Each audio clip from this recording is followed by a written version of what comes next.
Antibodies की खोज किसने की थी?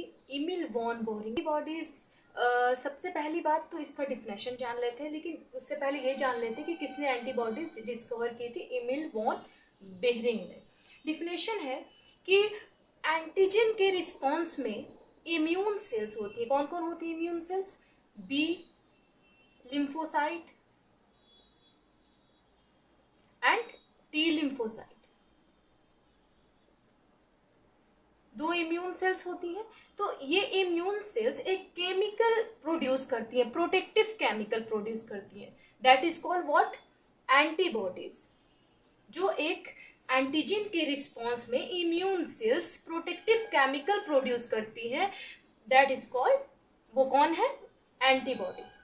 Antibody are highly specific to antigen. Antigen जब भी एंटीजन क्या है? एक फॉरेन सब्सटेंस है। फॉरेन सब्सटेंस यानी जो बाहर से आया हुआ है। बॉडी के अंदर सिर्फ एंटीबॉडीज होती हैं। तो जब फॉरेन यानी एंटीजन जब इंटर करता है बॉडी में, तो एंटीबॉडीज बहुत एक्साइटेड हो जाती हैं। ठीक है। एंटीबॉडीज बी लिम्फोसाइट सेल से प्रोड्यूस होती हैं।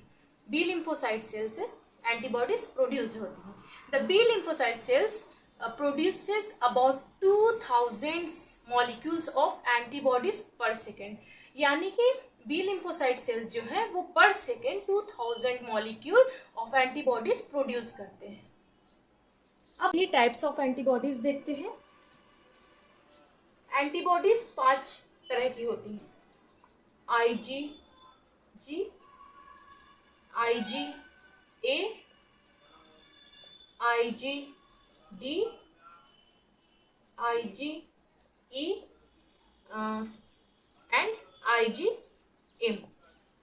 तो अब देखते हैं, जैसे G जो होती है वो सबसे स्मॉलेस्ट होती है, स्मॉलेस्ट एंटीबॉडीज।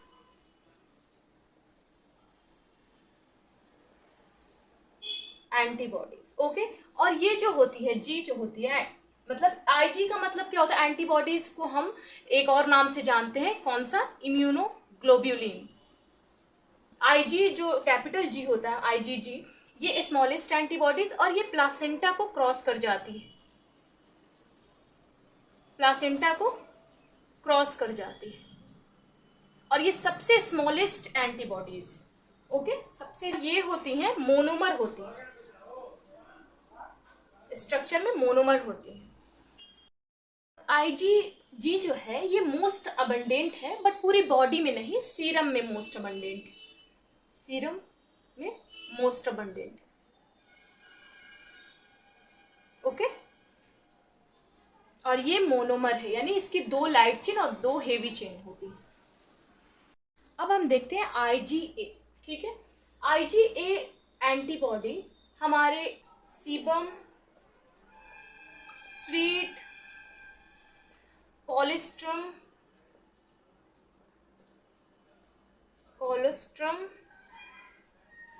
जो ब्रेस्ट मिल्क होता है, जो फर्स्ट मिल्क रिलीज होता है ब्रेस्ट से, दैट इज कॉल्ड कोलेस्ट्रम। और म्यूकस मेम्ब्रेन में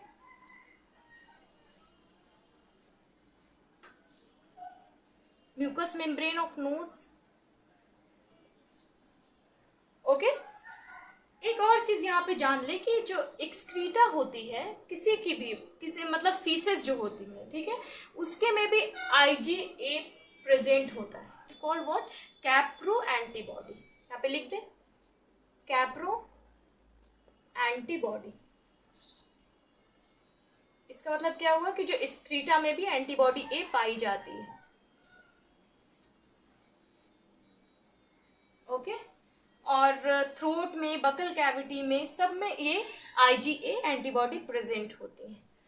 IgA एंटीबॉडी डाइमर होती है, यानी कि इसमें 4 heavy chain and 4 light chain होती है। IgD एंटीबॉडीज जो होती है ये ज्यादा जगह पर नहीं पाई जाती, ये एक्चुअल में मोनोमर होती है, यानी 2 light chain and 2 heavy chain. 2 heavy chain and 2 light chain होती है, मोनोमर होती है। और एक IgD presence on surface of B cell. Presence थोड़ी टेढ़ी हो गई लाइन, बट कोई बात नहीं। प्रेजेंस ऑफ बी से एंटीबॉडीज रिलीज तब होती है जब बॉडी में हिस्टामिन रिलीज होता है, तब एंटीबॉडी आईजीई रिलीज होती है। तो it is monomer, it is monomer यानी इसके अंदर 2 light chain and 2 heavy chain होती है।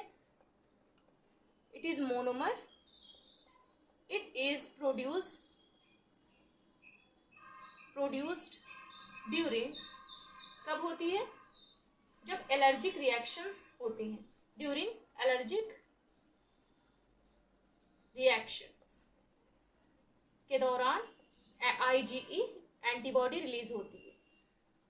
आईजीएम जो होती है ये साइज में सबसे बड़ी एंटीबॉडी है, ओके, और साइज में सबसे छोटी कौन है, IgG.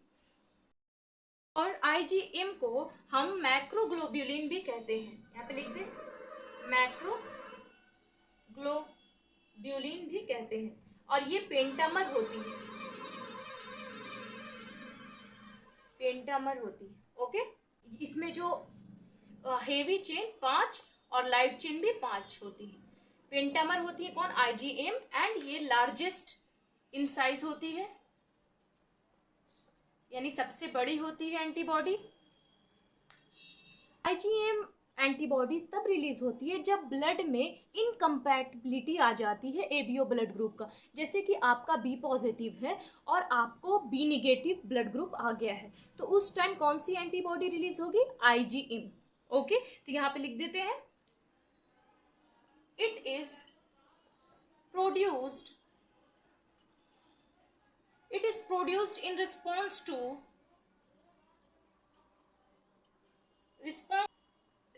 to ABO blood group incompatibility। Pronunciation सही बोला ना, आई होप सही बोला होगा। तो आज का वीडियो यहीं तक ख़त्म था, सारी चीज़ें मैंने एंटीबॉडीज़ के बारे में क्लियर कर दी है। Thanks for watching.